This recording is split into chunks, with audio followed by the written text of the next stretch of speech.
Yo, what's up? Chris Sims here. Chris Sims Unbuttoned podcast. Got my man Ahmed Fareed over there, the nicest at-home set on all of TV. I mean, it is good. Man, you are some professional. But what's up, everybody? Hope everybody's good out there. We got a lot to hit on today on the podcast. As you know, we got the quarterback rankings. Most importantly, that's what we're going to be talking about. But as anybody who is not living off the planet Earth right now, or as long as you're not living under a rock, there's some other subjects that, of course, have hit the NFL airwaves here. We're gonna dive into that a little bit here in a second. Yeah, Chris. Yeah, we do have what is it, 26 through 23? Your dad's coming on here. Your quarterback rankings move on, but yeah, let's start with the topic that really dominated your show. With Mike the other day. You spent the entire 2 hours on it. Drew Brees, his interview with Yahoo Finance, said that, quote, "I will never agree with anyone disrespecting the flag of the United States of America." Several people came out against Drew Brees, including his teammate Malcolm Jenkins, who said, quote, "Those comments were extremely self-centered." And then the next day, Drew Brees came out with an apology that I'm sure a lot of people out there have already seen. Trying to bridge the gap. And he said, here's part of it, Chris. Quote, "In an attempt to talk about respect, unity, and solidarity centered around the American flag and the national anthem, I made comments that were insensitive and completely missed the mark on the issue we are facing right now as a country." I did a podcast with Jack Collinsworth and Corey Robinson called All Things Social Activism the other day. That's on our YouTube page. You can certainly check that out. Chris, I know you talked for hours with Mike about this live on TV. On NBCSN the other day as well. So we've talked on this subject quite a bit already, but what would you just like to add here at the top of this podcast? Well, yeah, I mean, I do want to add something, but yeah, I just want to let the fans know. Listen, if you're expecting me and Ahmed to sit here for the next hour and just talk about Drew Brees and the race conversation, no, that's not going to happen. You know, like Ahmed said, we discussed this for 2 hours straight, the same topic, me and Mike Florio. So anyone out there that wants to see those type of videos, go to profootballtalk.com. Go to Mike Florio's PFTPM podcast. All these clips are all out there.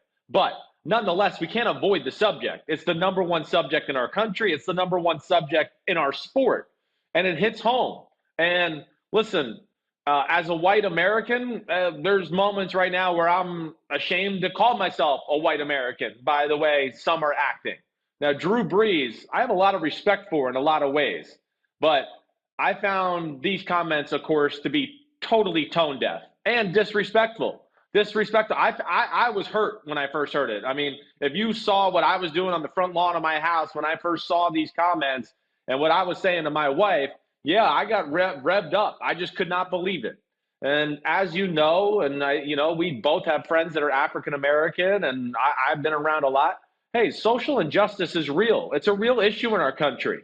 And yes, I thought Drew Brees was tone deaf to bring it kind of back to himself in a self-righteous way in a moment where, man, the whole country is going through some stuff right now. And to bring it back to himself in a way where he uses the talking points that really what white racist America wants to use to get away from talking about the subject or dealing with racism in our country. Hey, yeah, I was bothered by that. I was. It's not about disrespect for the flag. It's not about disrespect for the military. In fact, if we didn't spend so much time on that subject, maybe we wouldn't be where we are today. And we would just have acknowledged Colin Kaepernick was kneeling because there is a bigger issue out there. So I think that, and then, the fact that, hey, listen, Drew Brees spent more time on talking about guys kneeling for the anthem and never really addressed that a guy kneeled on a guy's neck for 9 minutes. So that's where it was insensitive. I got revved up. I can't even imagine what a black person or African American is going through in this time, and certainly can't imagine how they felt after those comments. But as we're seeing again, and I don't want to, Drew Brees, I know is a good guy. He's done a lot of good, but he's just off the mark on this subject. There's no other way to put it. And hopefully he can grow from it and learn from his mistake and learn that he's hurting people and putting out propaganda for the wrong side in this fight. You said a lot of the things that I was thinking. I'm sure a lot of people are thinking out there as well.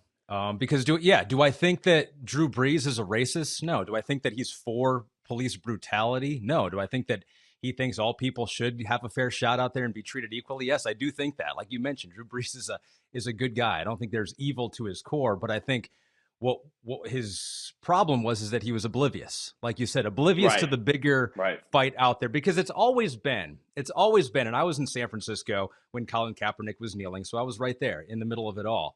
It's always been two separate conversations that have been happening at the same time. And people think it's one conversation, but it really is not, because there is a conversation outside of the Black community and what has happened with systemic racism, with the way that people like the flag to be protested, if you like it at all. And I'm sure if Colin Kaepernick was, spitting on the flag and double birding during the protest, there would be people that say, okay, that crossed a line. Well, if that's the case, then we do have to be respectful that some people do believe that taking a knee perhaps crossed the line as well. But that's a totally separate conversation. And in the grand scheme of things, there's a whole lot less at stake with that conversation, because if someone protests the flag or does a protest using the flag in a way that you don't like, it may hurt your feelings. It may make you feel uncomfortable, but that's the extent of it. And I think that's what Drew Brees missed here, is that there's such a larger conversation going on with much higher stakes for the Black community, for people's lives right now. And that's the conversation that everyone is having that unfortunately Drew Brees in that moment was not having.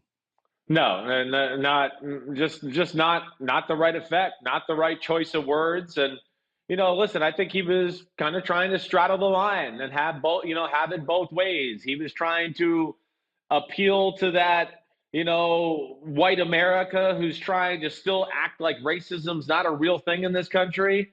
But yet he was trying to somehow show some sensitivity towards Black America. But obviously, this is not a subject you can straddle the line on. It's not. I'm sorry. There's issues in our country with this subject, and I know even I growing up as a kid, a dad had an NFL quarterback, and I was around Black people growing up and, of course, played sports and everything like that.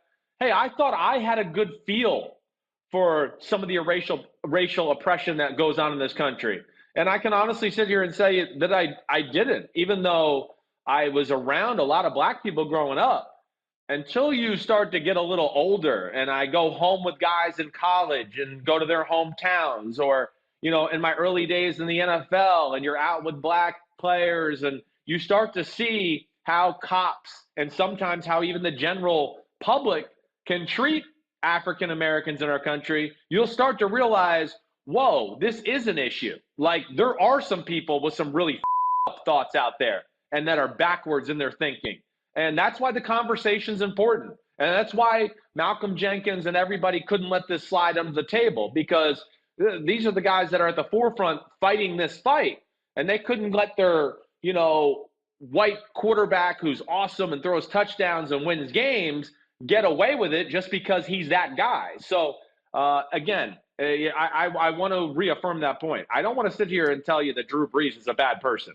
I just think he's off base on this subject, and I think he's been a little insensitive and some learning and some growing to do. And I think he will do that, because I think he's a smart enough guy to realize that he was at fault, as we've seen with the comment. The big thing I need from Drew Brees right now, because this is going to be an issue for the Saints, is I do think Drew Brees needs to get on TV and start talking. You got to start having a face with these words. You can't just release a statement.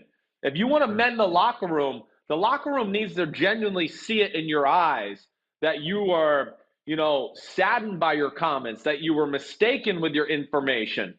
And, I think that's the big thing. That really is. And, I know, listen, I'm all about respecting the military, respecting the flag. I get it. But I'd like to think one of my grandfathers fought in World War II. I'd like to think he was fighting for our freedom as a country. And I'd like to think if he was still alive, he'd be a little disappointed where we are as a country right now, realizing that not everybody is really free. So, again, I think that's where he was a little bit off base in that message too, let alone Malcolm Jenkins letting him know that he had some grandfathers that fought in World War II, along with a lot of other African Americans in our country. And, they basically came back to America after that war and then just got shit on again. And were treated like, hey, you're lesser than us. You're Black America. You're not really in our class. And that is wrong. And it bothers me, as you can tell right now. And I'm exhausted of talking the subject. And hopefully we can talk about some football now. Yeah, empathy. That is a word that I think we've heard from everyone out there. Have some empathy for people that maybe don't look like you or have had different experiences than you. And so, we need more empathy. And I would encourage people that to have empathy for people who say the wrong thing at the wrong time. And I think that's what in your comments too. This is a misstep, and hopefully Drew Brees can learn from that. But let's be empathetic also to some people that make a mistake in this time and do some genuine learning and come around to seeing the bigger picture out there, which hopefully Drew Brees does. As I said, you talked for 2 hours with Mike, and so you can check out those videos on online on YouTube as well. All right, Chris, And you ready last to get thing, into just the? one last thing I just want to say about it too, just because I just want to, and I, again, I know we got another 2 minutes before Big Phil calls, but you know, I really, there's 3 instances in my life that hit home with me hard to really realize it. I think I might have told you this before, but I'm going to tell it again. I don't care because I think it's right. I got pulled over in Texas once with 4 black teammates in my car. The police officer told me to get out of the car. He brought me behind the car and he asked me if I was being held against my will. And I was like, I don't even understand the question. I'm an 18-year-old kid that's like, what? I don't get it. And he's like, wait, have these black men, are they forcing you to do something you don't want to do? And I was like, no, these are my friends. These are my teammates. So that was number one. Okay, that was the first one. Then I get to become a rookie in the NFL. I have one of my Texas teammates up in New Jersey visiting me and my family right there. I let one of my teammates borrow my car, and he went to the shopping mall. He was driving around the shopping mall in a nice car, and a cop pulled him over for no reason. And then didn't believe him, of course, that he was borrowing my car. He made my friend call me to say, to verify that I had lent him the car to go shopping. Okay. And then my last thing that I will say again is I'm going into a club in Tampa, Florida once, sitting in line, and we're there. And I got a friend next to me wearing some, like nice Air Jordans and a buttoned up shirt, and he looks good. Well, I see in front of me, they've let a few white guys in with some really shitty Vans on, right? And some shorts, and they're dressed like shit. Now, all of a sudden, it comes time for my black friend to come up, and we're going to get in the club. And sneakers aren't allowed in this club. Sneakers aren't allowed. Now, the shitty Vans that are also sneakers, they were allowed on the white guys. So that really hit home to me. And that's what took my awareness of this subject to a new level. That's all I'm saying. I'm sorry I interrupted you, and let's get to football. No. And I think that, you hear the term white privilege out there, and I think there are some people that take offense to that because they think, well, my life hasn't been all that easy. It's been hard, even as a white person. And I think I saw it somewhere here recently, Chris, that white privilege doesn't mean you have to feel guilty for being white, or doesn't mean that your life has been easy. It just means that the color of your skin didn't make it harder. And so I think, as you just illustrated so well right there, is that there were many times where people's lives are not easy, but the color of their skin made their lives harder, and that's what a lot of people are trying to get us to see. Well like said. I said, we talked about this with All Things, so check that out. Chris's podcast with Mike is very passionate about this subject as well. All right, we've got Big Phil calling in just a second here. Chris, let's take a look at where we are so far in your top 40 quarterback countdown as we make the hard right turn to talk about some football here in your rankings. So there we have Andy Dalton was the last one you ranked, 27. We're going to go through 26 all the way to 23. So we got 4 more to highlight here. And Chris, I don't know if you're aware of this or not, but there's a Twitter follower out there, HAH. So obviously we're keeping track of your current list. HAH has been keeping track of the list from last year and comparing it to this year. He is taking notes as you go. That's my man right there, HAH. Yes, I was aware of this. And hey, listen, this is why I'm in the business. I'm hoping we can continue to provide a culture of good football conversation. And I want psychos like HAH to be psycho along with me about the sport and dive into the nuances, get into the weeds with me. Let's get knee deep in this crap and really dissect. So HAH, you my man. Thanks. I appreciate the support. And, like I always say with this, I know I'm not perfect. I work hard at it. I'm passionate about it. And I think that the history of my rankings it's pretty good. They speak for themselves, let alone my experiences, not only playing, who I was coached with, catching passes from my father. I've caught passes from Brett Favre and Dan Marino and Vinny Testaverde and Tom Brady and all those people. So I've had a pretty good firsthand look at a lot of damn good quarterbacks, and that's got to count for something. I'm not a total idiot, is what I'm saying. Not a total idiot. No one ever argued just a you were a little total bit. idiot. Just the percentage is what we argue about from time to time. Let's get some reaction from the homies out there. We got two. This one's about Andy Dalton, who you had at 27th. Jennifer Asman says, if only Cincinnati had a confident quarterback who could occasionally deliver in the clutch. Not only were the teams Dalton ruined good enough to consistently belong in the playoffs, they were Super Bowl caliber. So she thinks the postseason troubles were all on the shoulders of one Andy Dalton. No, well, that's not fair. That's not. Now, listen, I'm not going to sit here and try to lie and tell you that I think Andy Dalton's the clutchest quarterback I've ever seen. I think that there was a weakness to him. I do think it's that a little bit, yes, that he didn't always deliver in clutch moments. But, I think you got to give Andy Dalton credit for, one, not the greatest culture there in Cincinnati, as we've seen pretty much our whole lifetime, Ahmed. And two, still 5 straight playoff appearances. Okay, in the AFC North, in the time when Baltimore and Pittsburgh were like kind of the real deal, you can say what you want.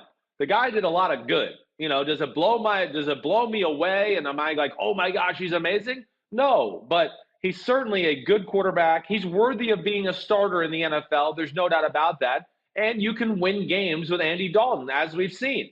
So the problems in Cincinnati are much deeper than Andy Dalton, that's for sure. Some questions about Gardner Minshew at 30. This one coming from Sarir Sulian. I hope I got that right. Only Probably number not. 30.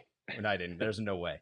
Only number 30 when he had virtually identical numbers to Kyler Murray. Not saying he's better than Murray, but 30 feels low, assuming these rankings are in a vacuum. And I will say, yeah, you're not looking at how well they did last year. You're picking these players based on who you would want going forward, correct? Right, exactly right. And, again, anything you get, like I've told you, this 25 through 40, it's close, this group of guys. Yes, I don't have Gardner Minshew on Kyler Murray's level of where he's going to be ranked. I'm going to tell you that right now. Kyler Murray ain't coming up on this show. I'm telling you, he ain't coming up on the next one either. So, all right, I like Gardner Minshew. I do. There's a difference, and I think I addressed this on the last podcast or maybe it was 2 podcasts ago, but Kyler Murray, I don't care. See, this is where context matters when you compare stats. Arizona from day one was like, here you go, Kyler Murray, take over the team. Please carry us. This is your show. Do it from day one. A lot more pressure on a quarterback to play that style of football compared to, hey, Gardner Minshew, we like what you're doing. We're going to protect you, and we're going to run the ball a lot and, play defense and can try to control the clock, and we're going to manage the game a little bit, and then we can just hope you make some plays here and there just to help us out. And that's really, to me, ultimately what the difference is between the two guys, let alone I think Kyler Murray's far more talented. But what he was asked to do is a lot harder than what Gardner Minshew was asked to do, let alone, again, listen, you got to break down Gardner Minshew. The context matters in this type of stuff.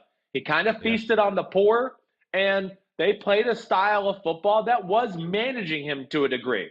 So that's different than Kyler Murray, where I look at it like Peyton Manning. Like the day one he walked in the door, they were like, okay, you're the organization. You're the face of the franchise. Carry us. Let's do it. And that's hard to do. And Kyler Murray was pretty damn smooth at it for a rookie. Yeah, like Nick Foles last year when he was the guy, supposed to be the guy there in Jacksonville. Think of how different it is for him coming into Chicago, where everyone's like, yeah, he should take over. This guy's the guy. Get him in there. Where in Jacksonville, everyone's thinking, oh, this guy is not worth what we paid him. Context does matter.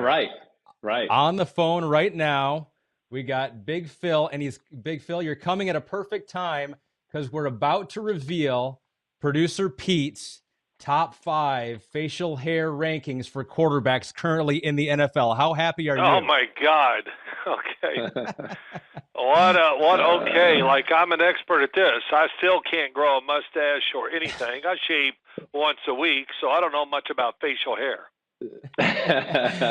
Feels like I should have called in 5 minutes later. This is a mistake. No, it's okay. It's all good. I want to hear it. I can jump in there. I have an opinion, of course. All right. So I guess number one, have you revealed any yet, or we're going to do it now? We have not.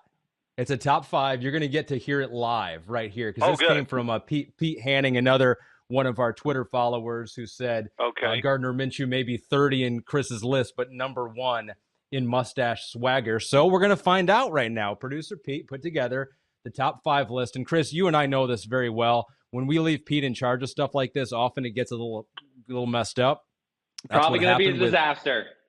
With top hair of the decade, he had Eric Weddle as number 1 in top hair of the decade. And later on, he told me he meant to put him number 10, but didn't label which was which. And so it got all messed up. But that's neither here nor there at this point. We'll never bring that up again. So number 5, honorable mention first for Pete, is Jimmy Garoppolo's stubble because it's so dreamy. So he's putting stubble in the category of facial hair. Okay, first off, did he say dreamy? He said dreamy, yeah. Oh, my God. Get him, Dad, get him. It's dreamy. I like that. That's a good way to say things. I will remember that. That's good. So he is handsome. Yeah, so he's honorable mention. He's honorable mention. Honorable mention. Okay, gotcha. Sorry. As dreamy as he is, he's still not in the top 5. Number 5, he has Aaron Rodgers, and he clarifies that it's better in the offseason, as we're seeing right here, when he goes mustache only and cowboy hat for Aaron Rodgers. My gosh. Oh, Dad, I wish you could see this picture right now with this huge, mustache he's got, and he's dressed up like a cowboy. Yeah, Aaron Rodgers' facial hair, it's so horrible, it's good to me. And I love Aaron Rodgers. I'm like leader of the fan club.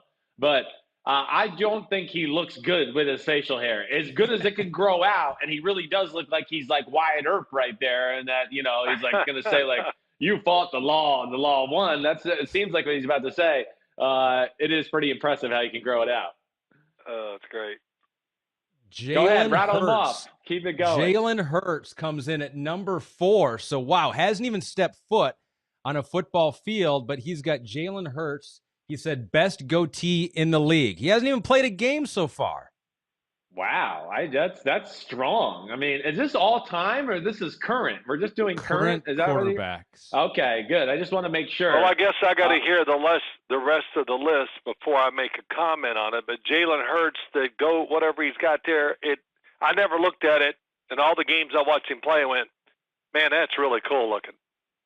Yeah. I didn't even Dad, you weren't inspecting his facial hair? What are you doing? You're not really scouting. I know. Yeah, well. All right, keep going. It goes legs, ass, facial hair. Those are the top 3 for Chris's quarterback rankings. Number 3, Baker Mayfield. He says the mustache only or the goatee. He went with both last year. Pete does not like the creepy trench coat, though, so take off the trench coat, but the facial hair gives him number 3. Number 2. No, I like it, though, and that trench coat is creepy. I agree with Pete. Number 2, Ryan Fitzpatrick. This is tough to argue with. Best beard. My God. Certainly the most substantial beard, Phil. I have never seen a man in all of history grow facial hair faster than Ryan Fitzpatrick. I mean, it's like Chia Pet. He must put something on it, and it grows. I don't even know how he buckles his chin strap late in the year. I was going, you can't tell me that feels good trying to strap that beard on and everything with that helmet. But I can't wait to hear number 1 if there's one over Ryan Fitzpatrick. Yeah, I'm interested number too. 1 in Pete Damalitilitis top 5 current facial hair power rankings for current quarterbacks in the NFL. That's the official title. Number 1 is Gardner Minshew. Gardner Minshew gets the number 1 with the little, what is that? That's a soul patch right below the mustache? Yep, that is. Number 1. All right. I mean, well, listen, that's interesting. I get it.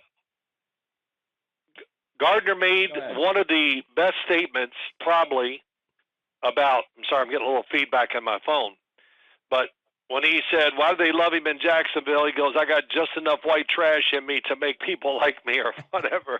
Right. And that mustache or whatever what he's got going on, I mean, the whole thing goes into it. And one thing I never said about him to you, Christopher and Ahmed, I don't know if I've said this, but he does have that personality and everything that players will gravitate to. And the other thing is, he has a set of legs on him like a damn linebacker. I mean, his legs are humongous. And you kind of see that when he plays. Yeah, you do. Yeah. You do. And, Dad, I brought that up in my quarterback rankings. When I got to two players that were really close, what you're talking about, what the guy adds in the locker room, what he brings on the field, leadership, fire, all those things, that's who I gave the tiebreaker to a lot of the times. Those emotions and charisma and ability to lead men, like you always told me, are certainly important at the quarterback position. No question. Yeah. Going back to what you guys were talking with, I was listening to you before you brought me on. Kyler Murray and Gardner Minshew. I would disagree to this point.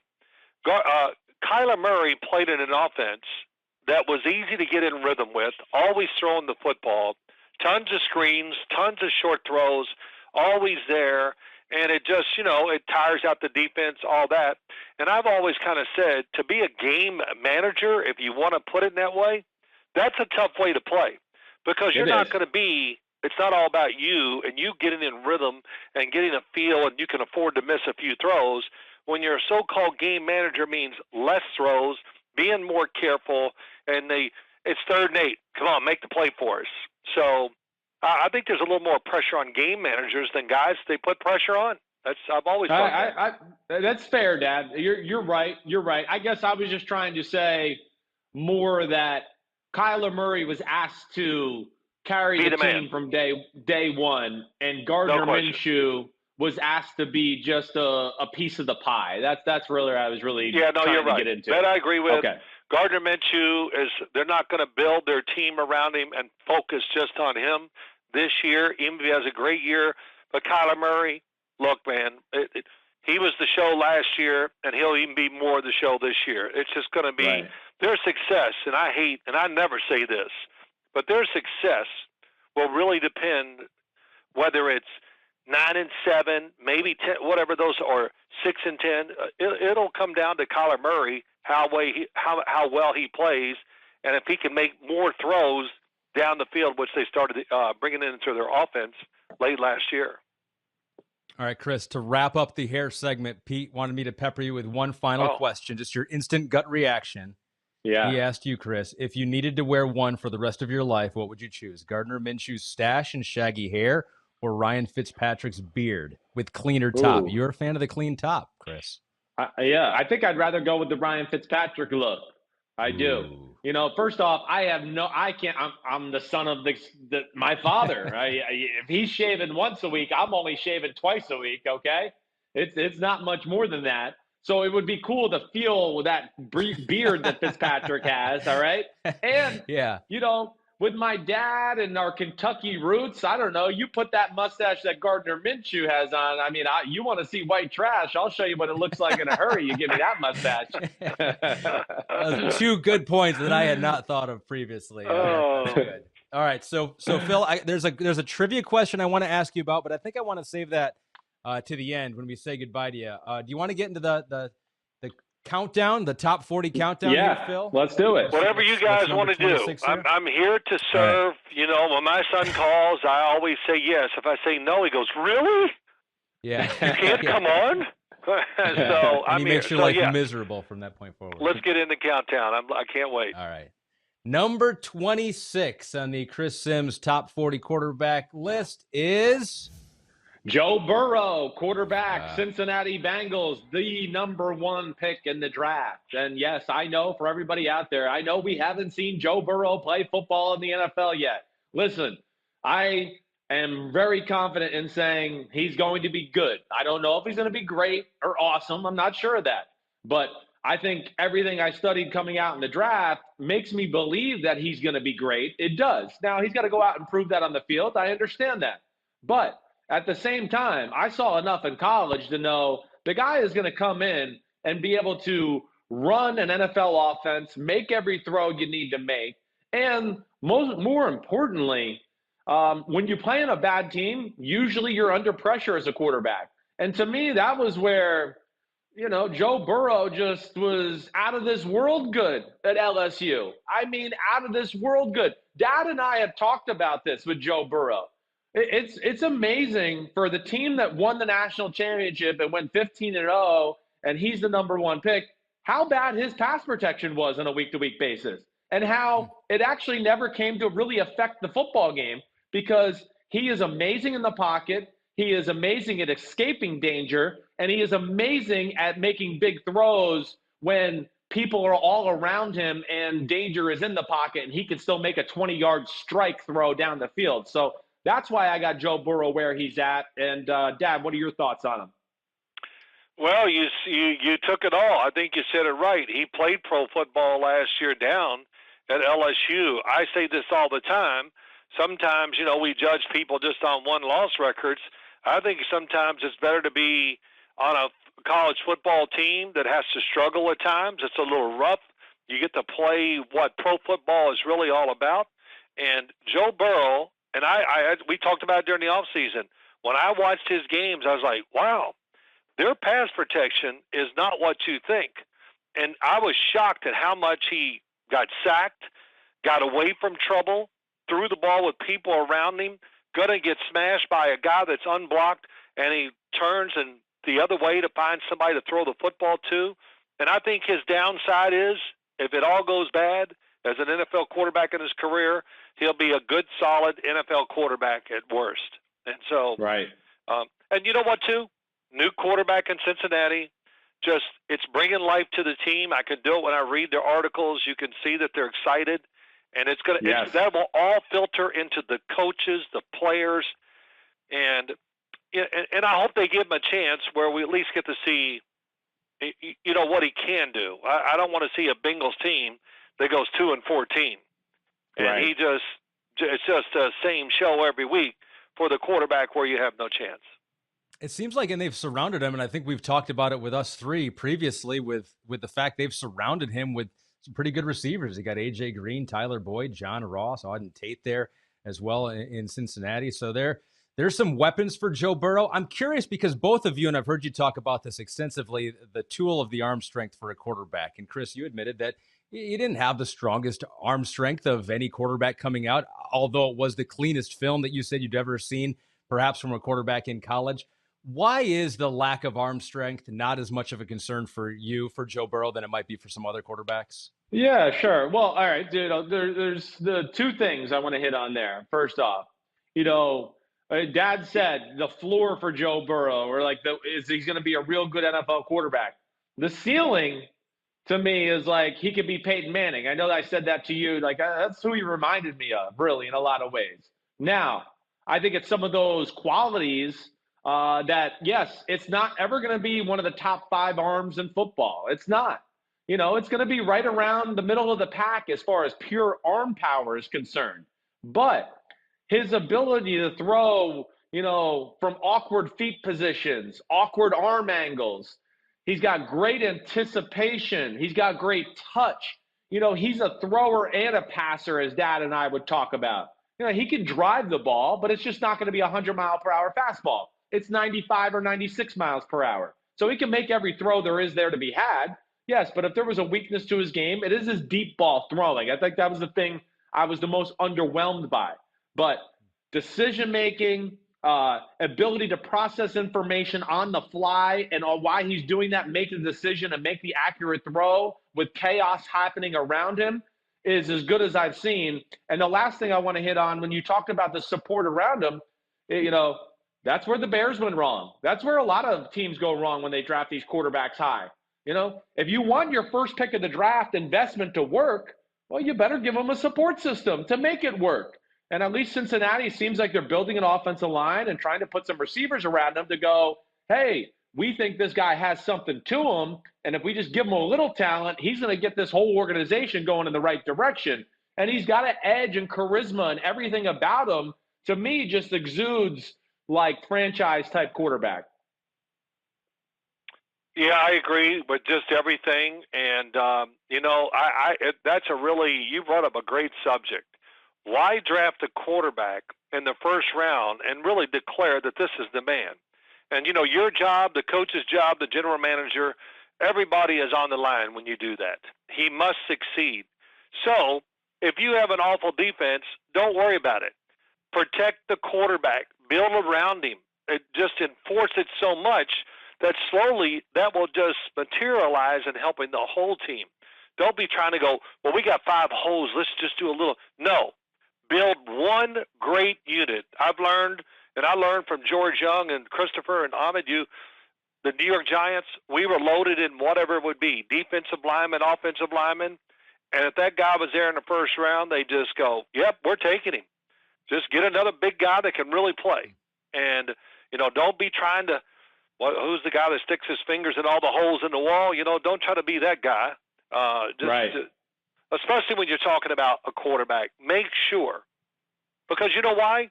If he plays well and the team doesn't do as good or as well as you want, you'll still survive as a coach as long as your quarterback gives everybody hope. So hope he gets that in Cincinnati. I really believe he will. They've done a pretty good job this year. And then they got to follow it up next year with just adding on to it. So, Chris, real quick, what do you think the floor is for Joe Burrow as far as all-time Cincinnati Bengals quarterbacks? As I was looking it up, and if you think he can be Peyton Manning, then you obviously think his ceiling is the best Bengals quarterback of all time. Yes. I was looking up on Pro Football Reference, the approximate value. They try to quantify the career value of some of these quarterbacks. At the top of the list was Ken Anderson, 4-time Pro Bowler, 3-time All-Pro, 1981 MVP, still somehow not in the Hall of Fame. Number 2 was Boomer Esiason. Then it was Andy Dalton. Then Carson Palmer. Then Jeff Blake. Where do you think the floor is for Joe Burrow? Where's the floor? What's the worst case scenario you think? Yeah, it's a good discussion. It's a good question. And, listen, Ken Anderson, Boomer Esiason, Phil Simms, hey, those are 3 guys that are be at the top of my list. I'm sorry for guys that I think should be in the Hall of Fame that are not, all right? Along with Jim Plunkett, probably. I'd put him in that conversation. But that's the thing I love about Joe Burrow. To me, like, the floor is a little bit like what Dad said. I don't think it's ever going to be – I don't think it'll be as bad as Andy Dalton. Like, I don't think he'll be – I really think that's about the floor is what I'm saying. Andy Daltonville, maybe a little bit better. I don't think it's going to be much worse than that. Again, I just don't see any weaknesses to his football game. And then I don't see any weakness with his character, competitive nature, toughness, charisma, ability to lead, ability not to care about what maybe some people think about you and just do what you think is right. I mean, to me, all those things just scream success to me. So 26 is Joe Burrow, the new franchise quarterback. Go ahead, Dad. What do you want to say? No, I was just going to say, I really do think, Kenny Anderson in Cincinnati, not a big talker, nothing that you don't look and go, wow. But, man, he could stand in there. He was accurate as heck throwing the football, could throw it any kind of weather, and, just gets overlooked. And just like Jim Plunkett, just like Dan Reeves. Dan Reeves, that coaching career, and I never even hear his name brought up about going to the Hall of Fame. And then Tom Flores, he won 2 Super Bowls. I thought that was the magic thing. Win 2 Super Bowls, well, you got to go to the Hall of Fame. His name's never brought up. So, listen, there's a lot of people sitting out there since we've opened up the Hall of Fame. I know I'm not going to get off subject, but there's a group of people, since we've done what we've done and added people, that they need to do it again because it was too close, and there's other guys that I really just am adamant they need to be in the Hall of Fame. Right. Yep. Ken Anderson's go been ahead, passed Ahmed. over Let's go. 30 times, I believe, that Ken Anderson has been passed over for the Hall of Fame. We're just going to turn this into a Phil Simms Hall of Fame advocacy podcast, though. We could do that. Don't do that. I've already alienated so many people. It'll never happen. I'm not worried about it. So let's go ahead. All right. So Joe Burrow's 26, 25, Chris. 25, Drew Lock, Denver Broncos. And, wow, hey, we're going to talk about some of these other guys that are just right in front of Drew Lock here in a second. But I'm not going to lie, Drew Lock really excites me as a football player. I mean, that's the first thing. I mean, I was a huge fan of him coming out in the draft. I thought he was the second best quarterback in the draft that year behind Kyler Murray. I really did.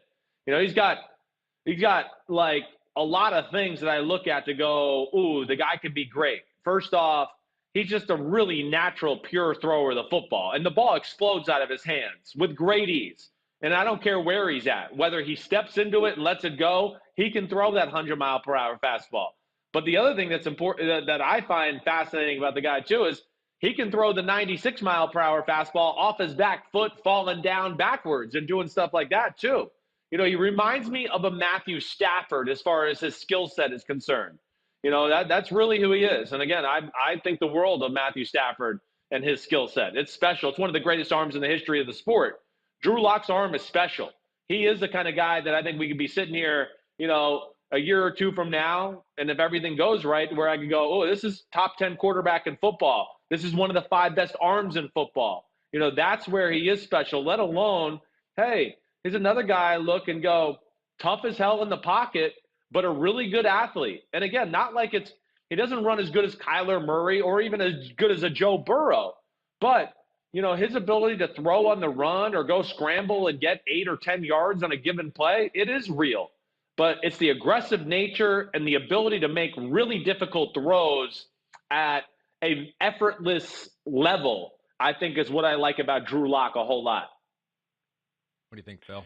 Yeah, it's really well said. You know, I think you underestimated his athletic ability. He just chooses and has not chosen, even in his college career, and not as much as he should have last year, to use it more. Yeah. And, you know, I always say, you know, just give it a look. And if it's not clean or whatever, if you have the ability, you're going to see that running lane or whatever and get out, and then the play will happen. So he'll learn that with time. But the one thing you bring up, we talked about him a lot about him last year. He made wild throws and this and that. But, you know, I made the one big mistake. I said, you know, I think he's a second-round guy and all this, but just because it was all over the place. And the thing, it was all over the place because, one, they just were no good. And two, the offense was no good. So all the things I preach about, I went against them. And just judge him. Don't look at the team. Don't look at the numbers. Don't look at the records, and see what he is. And he showed all the traits that you talked about. And as he played this year, I was really excited to watch him come in and play. And he did everything that I thought that he was capable of doing. And you kept beating on me, Christopher. I didn't give up. I stayed, I said, no, I think, probably, maybe late first, second round. I really thought second round. But now looking back on it, and I did this a long time ago, I made a mistake. He was a first-round quarterback. Yeah, it's all right. Chris, we're even. I like Drew Lock. You like Daniel Jones. I was wrong about Daniel Jones. You were wrong about Drew Lock. It's good. We're all good. We're all in the trust tree together, so don't worry.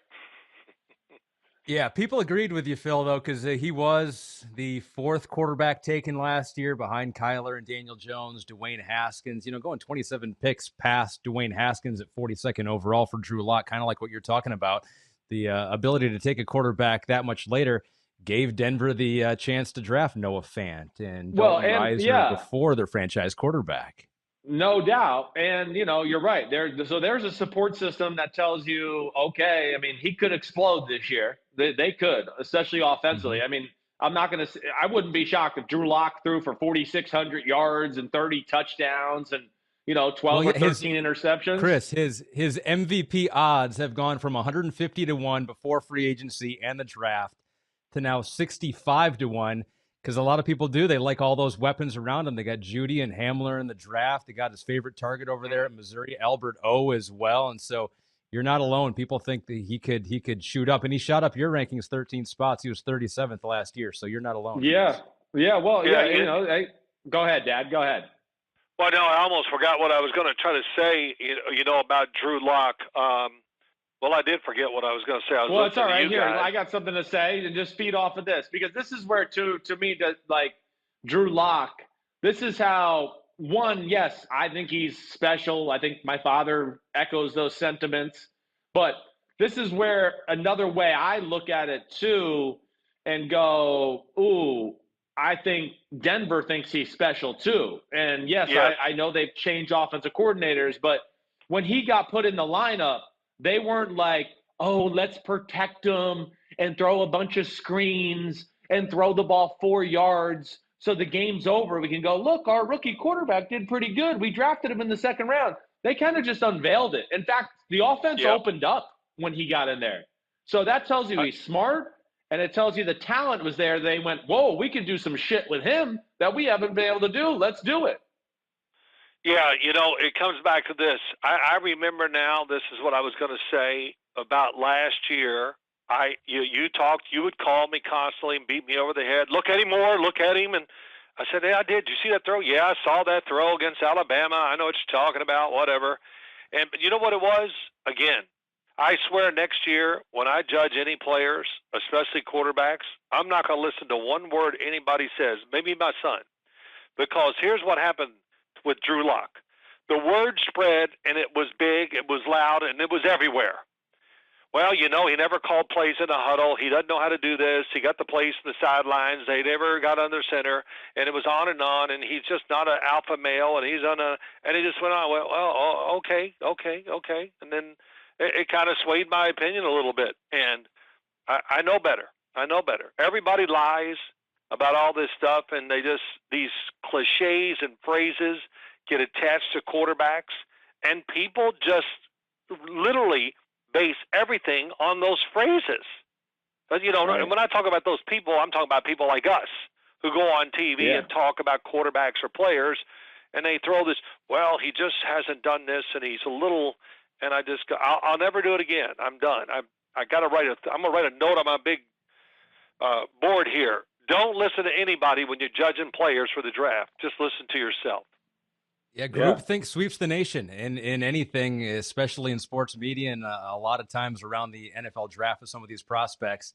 He started 5 games last year. He won 4 of those. I was looking through his best game was probably versus Houston. That's a good team to have your best game against, playoff team. Right. They won week 14. He threw for 300 yards, 3 touchdowns. His worst game was in Kansas City. But in that game, I thought it was interesting. They blitzed him 21 times in that game, more than twice as many times as he was blitzed in any other game. So they came after Drew Lock. And it was in a blizzard, if you remember, too. I didn't remember that, no. Yeah, the game was in a blizzard. So it wasn't a quarterback-friendly game to where you were like, oh, either him or Mahomes. Neither one was going to light up the world in that game. But, yes, sorry, I didn't mean to cut you off. Keep going. No, yeah. So Drew Lock was 25. Oh, okay. Go ahead, Phil. No, all you had to do to me, if you watched the Houston game, that answered everything. That was it. He showed all the skills, everything. You don't look into games like that. He made incredible throws, ones that Christopher was talking about, off balance, just slinging it out there, everything. And I remember watching the game, and I just went, oh, my gosh, he's even better than I thought he was going to be. So that game kind of sealed it for me, that all the things you thought about him showed up. And now the question is, can they get that to be a steady process as they go along this year? So I knew, Chris, that you were high on Drew Lock. I wasn't quite sure what Phil thought about him, but now hearing you both are very high on him, I'm kind of surprised he's behind the person who is next on your list, number 24 on your top 40 quarterback countdown. Yeah, number 24, and here we go, okay? Yes, it's Jared Goff, Los Angeles Rams, all right? And listen, well, first off, the first thing I want to say is if you were just looking at that graphic right there, can we put that picture back up if by any chance you got that? That to me is one of the issues right here with Jared Goff. And I'm going to talk about this more. But this, Dad, I wish you could see it. He's got the ball up in a throwing position. The arm angle's broke. The ball's pointed in a weird position. And the back of the ball is pointed up, right? Yeah. This way, it's like it's like halfway up. It's not all the way. It's kind of tilted. Yeah, no, I know what you mean. I guarantee I know the picture. I've seen it many times. But go ahead. But very, very rare. Very rare to see a quarterback ever in that position. Okay, and listen, with Jared Goff, hey, I understand. Listen, he doesn't excite me nearly as much as Drew Lock. I think Drew Lock has a way higher ceiling. Is way more physically gifted than Jared Goff. I think he can do things that are just more special. But I'm going to give Jared Goff some respect. RESPECT. That's what it means to me. The guy has won some games and went to a Super Bowl. So I can't as much as I think the ceiling for Drew Lock is better, my premises for doing this list, again, is I'm a coach. My ass is on the hot seat. And here's my quarterback pecking order for if my first guy goes down and so on. So, yeah, I think from that standpoint, okay, I trust Jared Goff a hair more than Drew Lock. Now, with Jared Goff, hey, listen, we've seen you can win football games. The kid's not an idiot. That's for sure. He's running Sean McVay's offense and taking all the understanding and doing it at the line of scrimmage and all that stuff. He can make all the throws on the field. There is good arm strength there.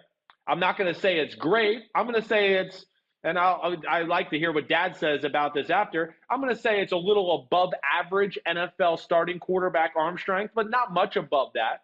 But then, again, when I get into this, of course, I'm big into, hey, the quarterback's got to take advantage of all that's there to be had. And then when nothing's there to be had, I expect great quarterbacks to make something happen. And that, to me, is one of my biggest issues with Jared Goff. I've said it a lot through the years. Hey, it all looks good when Sean McVay's delivering silver platter completions and guys are wide open for 15 and 20 yards. And, hey, I'm throwing a screen and Todd Gurley's not getting touched for 40 yards. Look at me. I just had a 40-yard completion. That's great. But that's the offense. And every quarterback in football can do some of that right there. That's not special. So I'm not coming away going, oh, man, if they didn't have Jared Goff, they wouldn't be able to do that. Absolutely not. Now, he is tough. He's played in some big games, no doubt about that. Does he make plays from time to time? Yes, he does. Not enough for me to put him in the top 20 or really high. It's a slow delivery. It's not the one thing that jumped out to me, Ahmed, really too, is he's not as accurate as sometimes I think he is. The accuracy numbers are a little misleading because of all the screens he throws and things like that. But when you start to break it down, real quick, Chris. Yeah, I was looking at Pro Football Reference because they kind of track that. They use I think it's Info Solutions or something along those lines where they watch the game film, track on target passes. 71% of his passes they tracked as on target. That was 27th out of 32. So one of the least accurate in that category. That's why I love you, man. You can back me up with some numbers because I'm just going off of my eyes, my feel, and my gut there. But that's the reality to me as I evaluate it. So there's that, and then it's really, and he's below average in the pocket, Ahmed. That's the last thing I would say, and that's why he is where he is.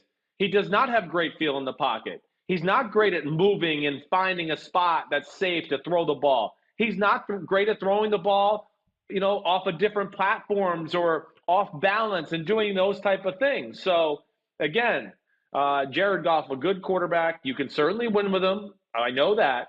But this is more than that. I mean, come on. Again, stop that like, oh, you can win. He went to the Super Bowl. That's great. Blake Bortles is not in the NFL. He was in the AFC Championship game 3 years ago. That doesn't mean anything. So everyone's got to get over that. But that's my breakdown of Jared Goff.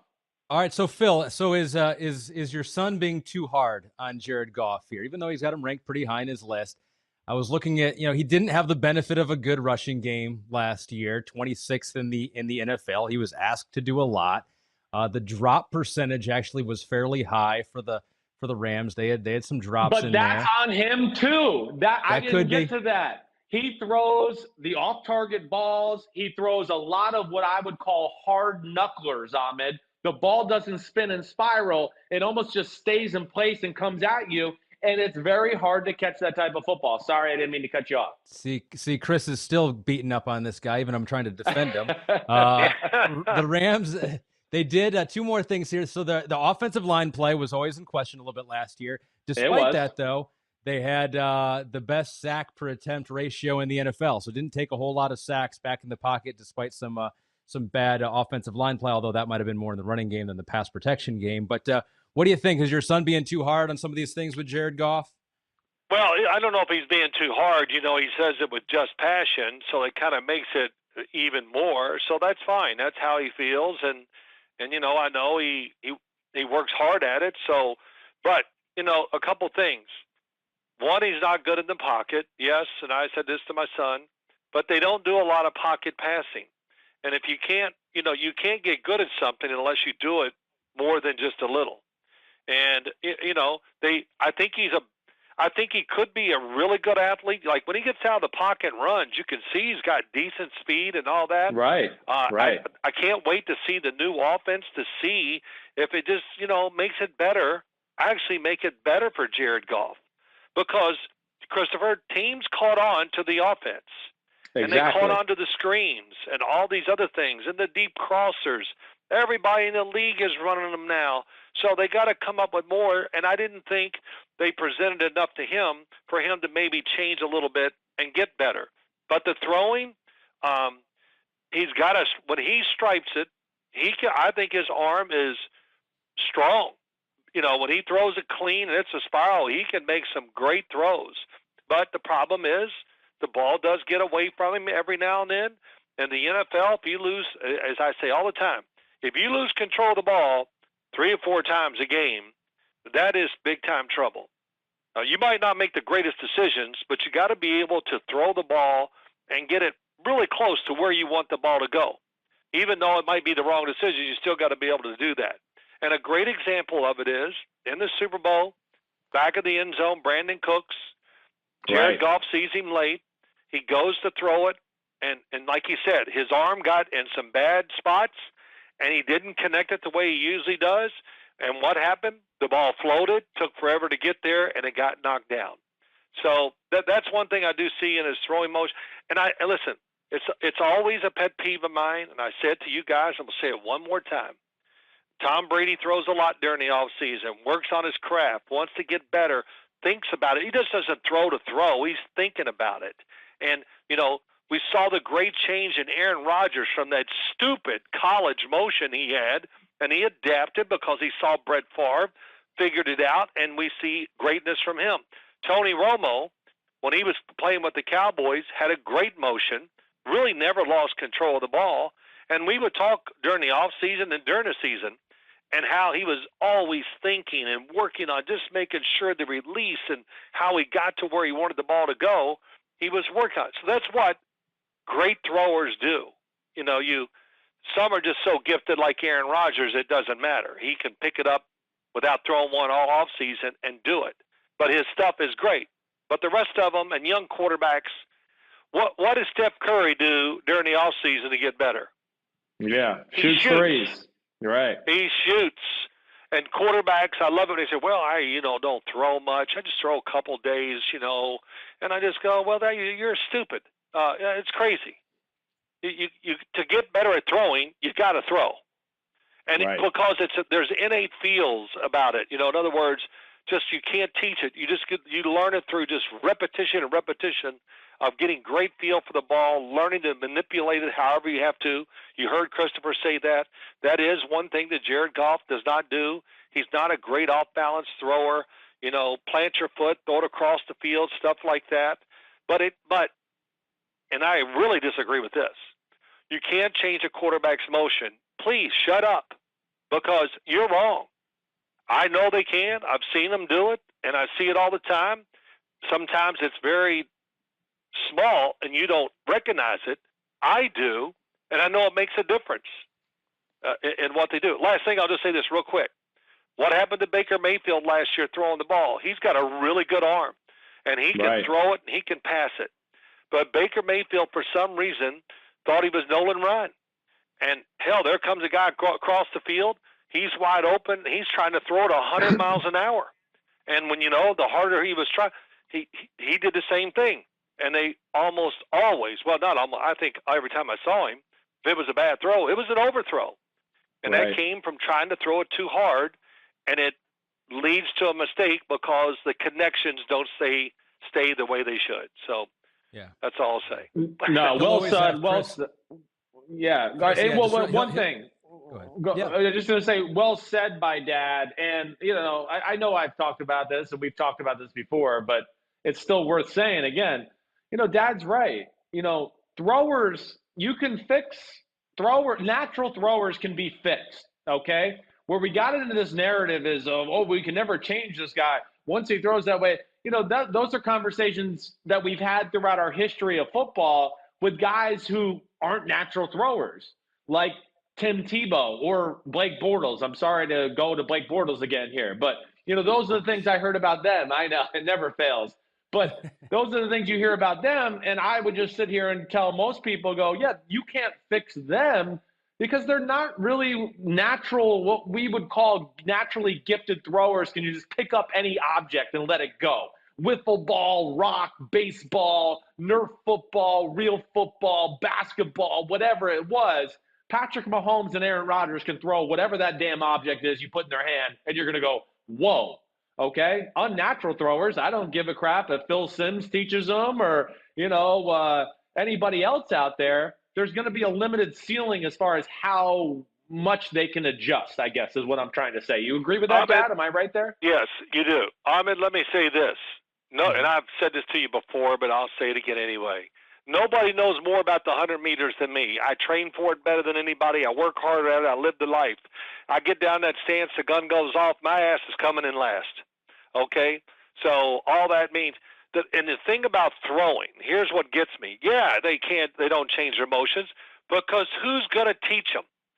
Who's going to teach them? Tell me. That's the problem. Oh, you can't change the motion. Yeah, because you don't know how to teach them to do it. That's right. the problem.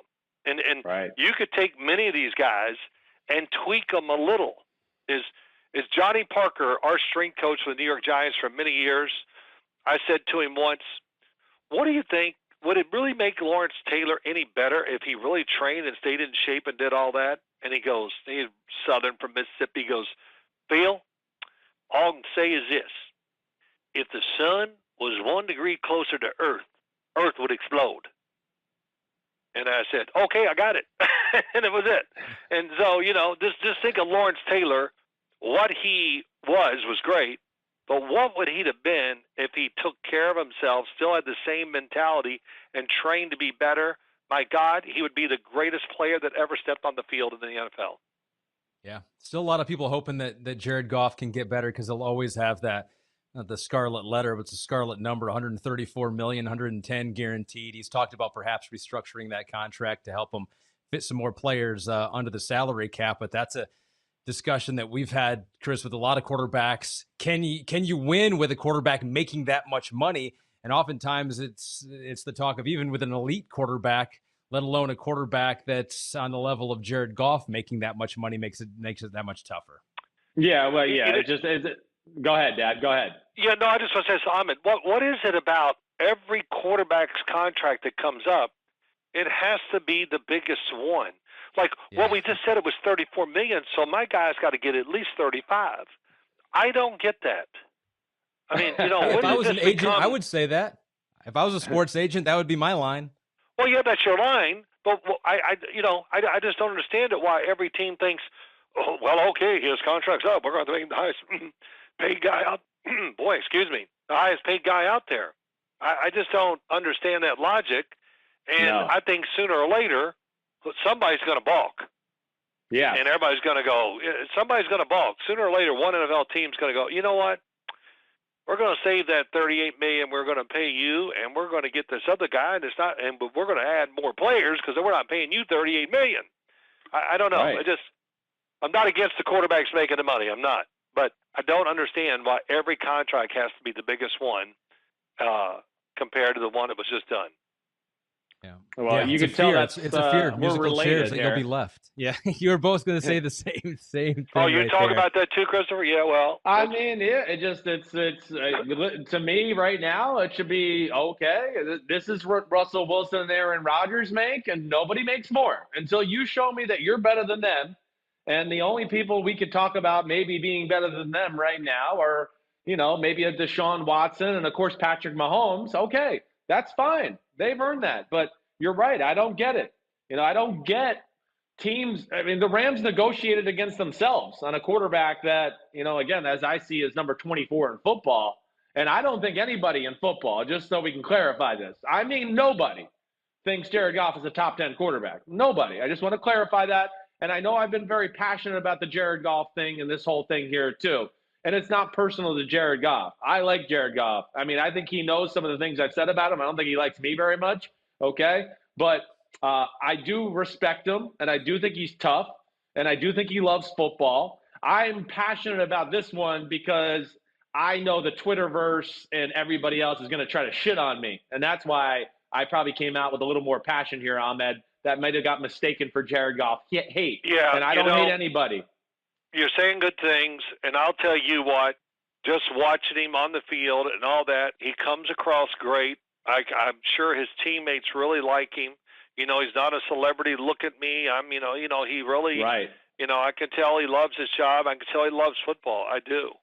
And I think it's a big year for him, and the fact that we've heard all this and what's Sean McVay going to do, and really, I know we said it was easy, but I don't know if it was easy for him last year, and things like that. And just I don't know. So I root for him. I do. But there's the things that we talk about, Christopher and I, Ahmed. I think they're true, and I'm always very careful when I talk about quarterbacks to be, true to them, and either explain and let them know that I know, I'm just not making it up. I'm not just sitting there giving an opinion. I do it from the facts that I see as I watch, not some games. I watch every game of his during the year. So, and he has moments where I just go, damn, that was really good. And so I'd like just to see more of those moments. I think Christopher made it really perfectly clear. Last thing is that, to be a great NFL quarterback, there just comes to a point we just take for granted the really good plays. We just take for granted. And that's when we take those for granted, then you're good. That's right. We just see Mahomes make the throw in the Super Bowl, 14 yards back from the line of scrimmage, getting ready to get hit, and he throws a whatever completion to the wide receiver, Tyreek Hill, and we take that for granted because he's done it so much and so consistently that we just go, we expect it now. When he doesn't do it, we're like, Christopher, you were watching the game with me, right? Yeah, not with you. And then we were going, oh, you weren't with me. I forgot. But yeah. I'm going, man, Mahomes, he's just not quite on like he usually is, And of course, when I watched the game on tape, I understood why, because he was under great pressure and they were killing him and whatever. But, I had a different perspective once I watched it a second time. But, we just take for granted that he's going to be great every time he goes out there. No doubt. And Ahmed, it speaks to the bigger thing of there's a lot of good damn quarterbacks in football right now. Like, to what Dad was talking about the contracts right now, a second ago. I mean, we got 8 starting quarterbacks going into the 2020 season who have been drafted in the last 2 drafts. So that just tells you what's coming into the league right now, the talent that's already in the league, some of the old-timers that are still playing at a high level, Brady, Brees, Big Ben, Phillip Rivers. So there ain't a quarterback problem in the NFL right now. You can win a Super Bowl with Jared Goff. That's obvious. I'm not even trying to deny that. You can do it. I'm just saying he's not as good as the 23 guys I got in front of him. And there've been a handful of Cal quarterbacks that have made it to the Super Bowl, and producer Pete wanted me to hit you guys with a trivia question here. Cal has produced 5 quarterbacks who have started a Super Bowl, most of any college. Can you name them? How many of the 5 can you name? Wow, it's Joe Cap. Oh, Joe Cap. Good one, Dad. Yep. Aaron Rodgers, Jared Goff. Yep, that's easy. I was thinking of Steve Bartkowski, never made it. Man, could he throw a ball? Man, I know. I'm stuck here. Hold on a second. Who am I missing? Are we missing somebody from the old days here? Yeah, 2. It's 2. They're both older quarterbacks? Yes. Yeah. Well, I'm not that familiar with their games. I know. Hold on. Just give me a few more seconds here. I'm just trying to think of quarterbacks, and they played in the Super Bowl. Who the hell am I missing in this conversation?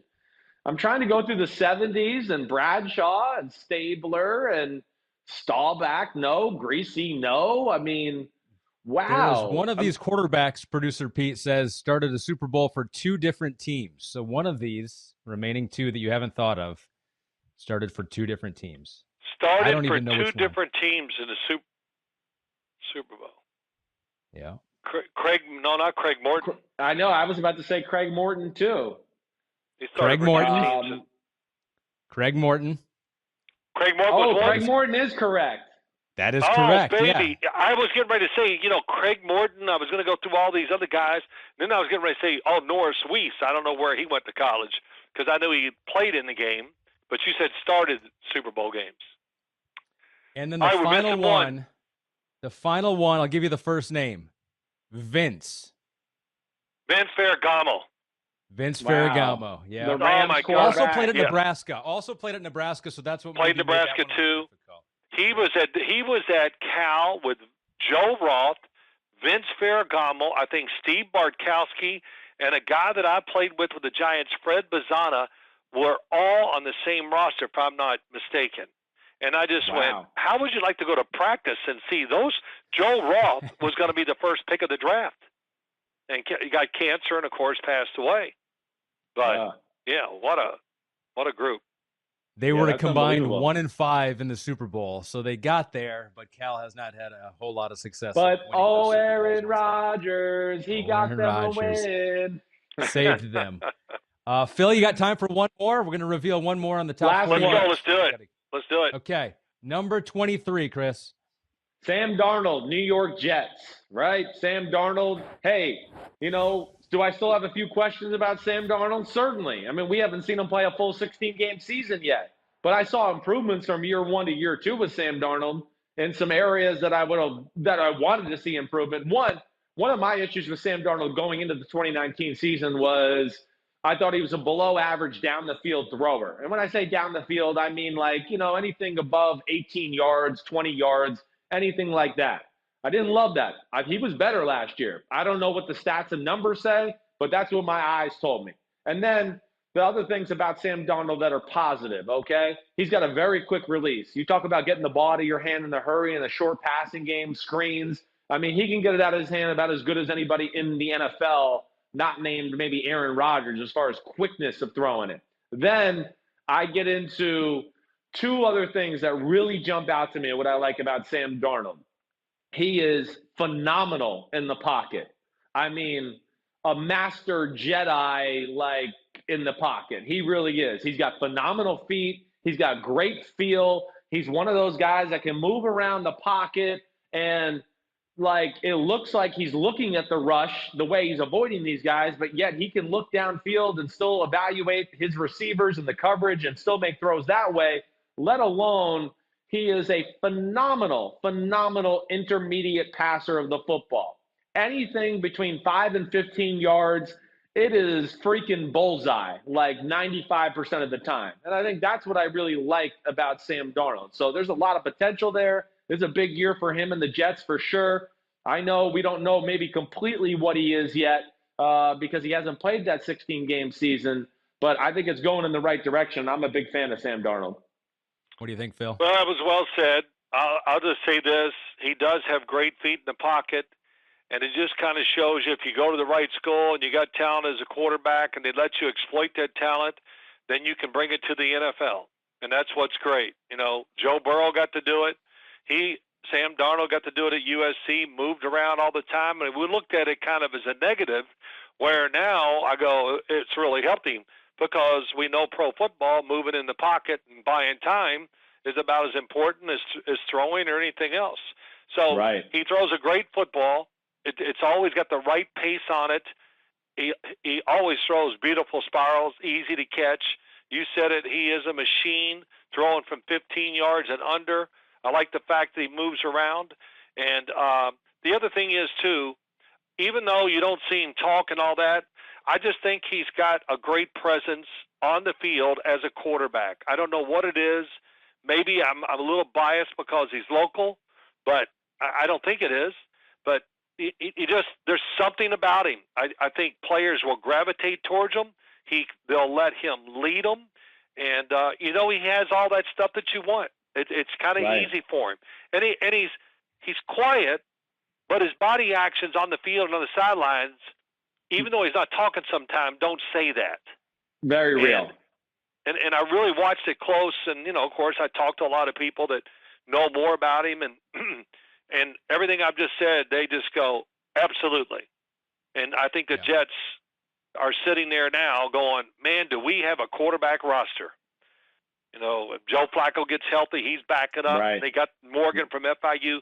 Now, instead of everything blown up when he gets hurt, which it did last year especially, and at least they got somebody capable that can come in for a while and duplicate what he's going to be doing for the team. Yeah, I like him a lot. Steps up. So yeah, Chris, he took some steps up. They won 3 more games than they did the previous year in 2019. His completion percentage went up 4%, yards up, touchdowns up, interceptions up. A lot of people in the media like to talk about him and talk him up right now. It seems like his stock is rising. Dan Orlovsky over at ESPN created some waves when he said any quarterback taken over the last 3 years, he would take this guy for the next 10 into the future. And so that's over a guy like Lamar Jackson. Clearly, you do not agree with him there. No, I do not. Colin Cowherd, you hear him talk all the time. He said he'd take Sam Darnold over Dak. So I am a little curious. You got him at 23. You're very positive about him. He did drop 1 spot from your rankings last year. So I'm curious what the downside concerns you have with Sam Darnold are. Well, again, I don't know if there's enough of a sample size yet for me to sit out there and just go, oh, okay, he's top 10. That's no doubt about it. I don't know if there is. And listen, part of that's the Jets, too. It hasn't been the greatest support system. It's not going to look perfect for Sam Darnold all the time. Hey, Robbie Anderson was the only go-to guy he had. They had no running game. Le'Veon Bell struggled. Offensive line wasn't great. I like the Adam Gase offense. I don't love it. I think that's another area of growth in that. But, again, it's not necessarily – I don't look at the year before and go, oh, I had him here this year, and now this next year I got to move him up just a little bit. No, I don't, because some other guys just might have moved up and played really awesome to where, yeah, Sam Darnold was better this year than year one. There's just some other guys that also impressed me as much or more. Sam Darnold is the type of guy where, I wouldn't be shocked if we were sitting here next year and he was in my top 10. I wouldn't be. But I think the biggest thing with Sam Darnold, to me, I guess the one thing I would like to see more is those in the pocket, game-changing, big-time type throws, okay? Like, to me, where a guy like, okay, let's just say Drew Lock, who we talked about a little earlier.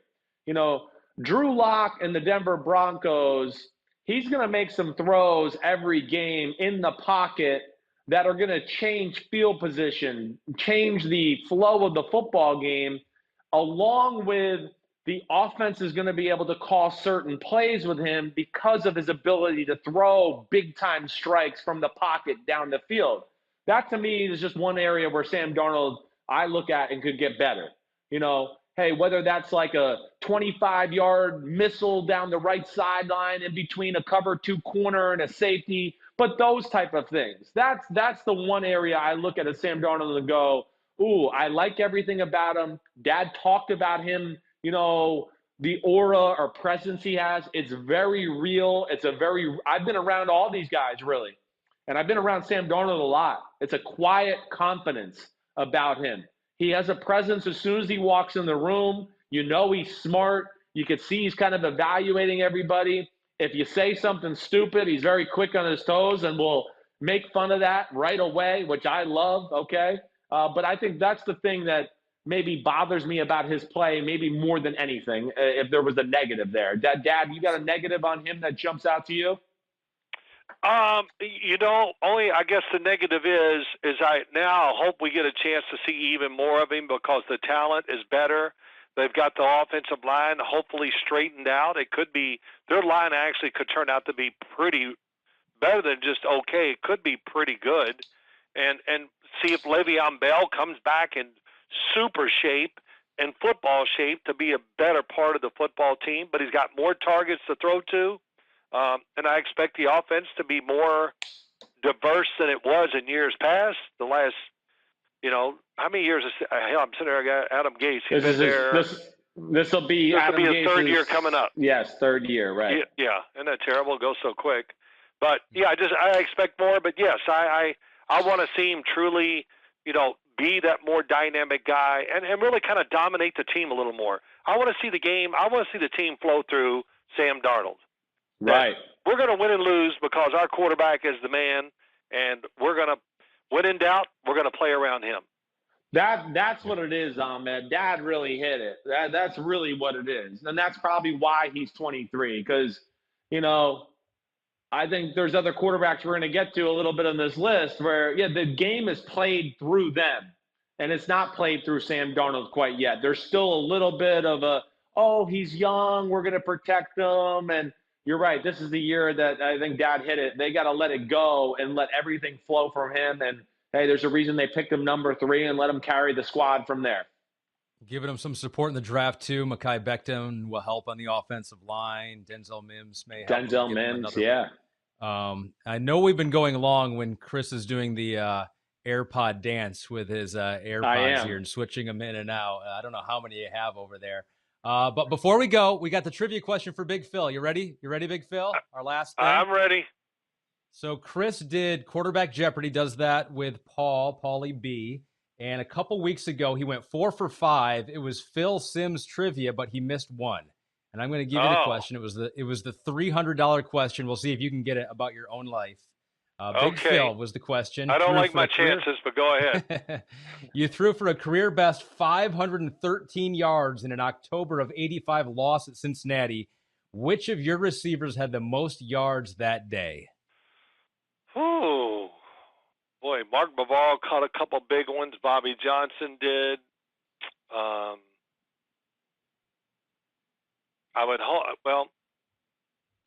going to say Bobby Johnson. It is not Mark Bavaro. Oh, Bavaro was too obvious. I said it. One of my greatest throws as a quarterback in the NFL, I threw a corner route for about a 25 or 30-yard gain to him. I threw it airborne. I was flying through the air. I got hit so hard, I went and I threw a strike to him. I don't know how I did it and everything. But I can remember, that's the one play I remember. We were going to the left on TV, right to left, and somewhere around midfield I made this throw. I got crushed and threw it. And, of course, Mark, it didn't matter if he was covered or not. Just the whole motto was when Bavaro's in the action, throw it to him. If he's covered, he's open. Throw it to him. So, dang, I can't believe I missed it. But Bobby Johnson, I just remember him catching a couple of big end cuts, I thought. And I thought it's got to be a trick question. So, okay. Right. That's what I thought, too. That's why I got it wrong. I was like, Bavaro was a rookie that year. I'm not so sure he would have got the ball that many times. I think I said Zeke Mowat or I don't know what I said, Zeke Mowat or Lionel Manuel. Either way, I was wrong. So it makes me feel better you were wrong about your own life, though. That's good. Well, you know, Boomer Esiason always brings it up that we lost and this, that to him. And I said, Boomer, I don't care. I think for 513, so who cares?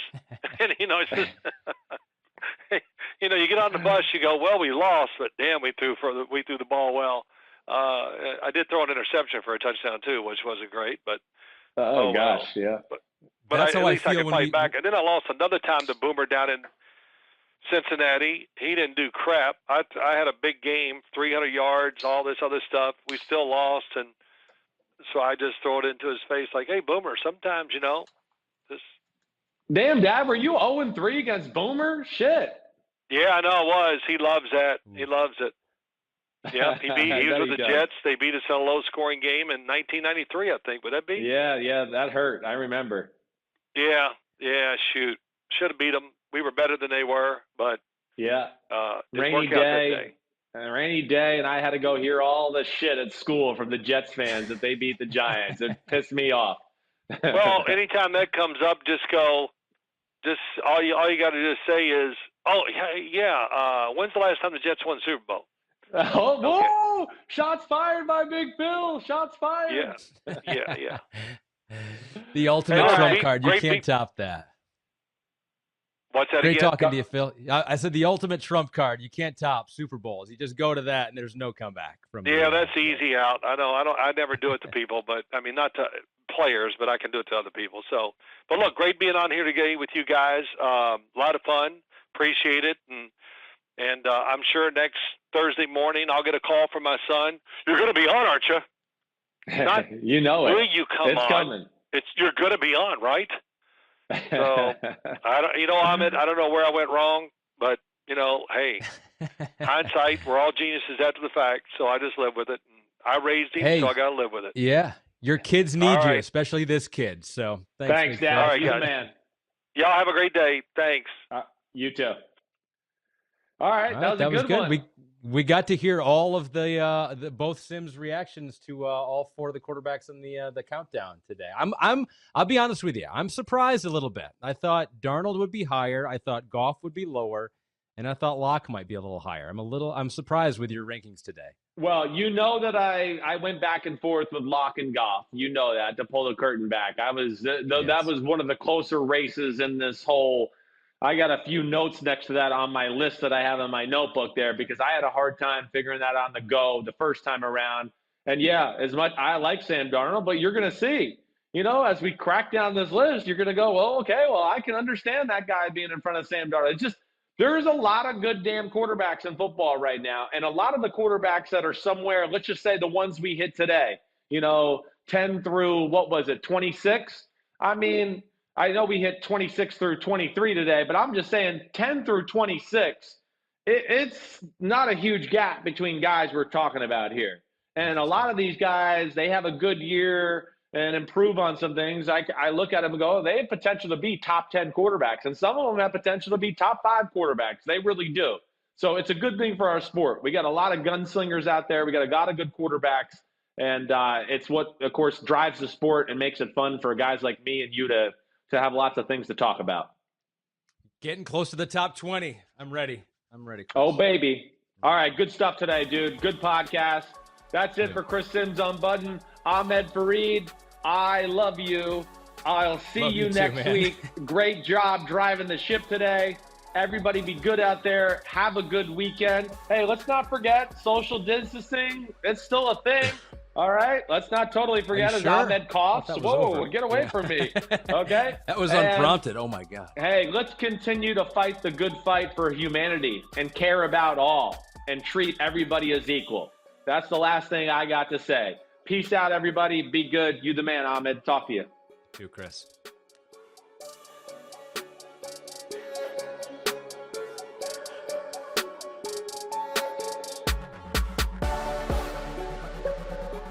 Yo, what's up? Come on, man. Subscribe on YouTube to Chris Sims Unbuttoned Podcast. I need you. Please hit the subscribe button, please.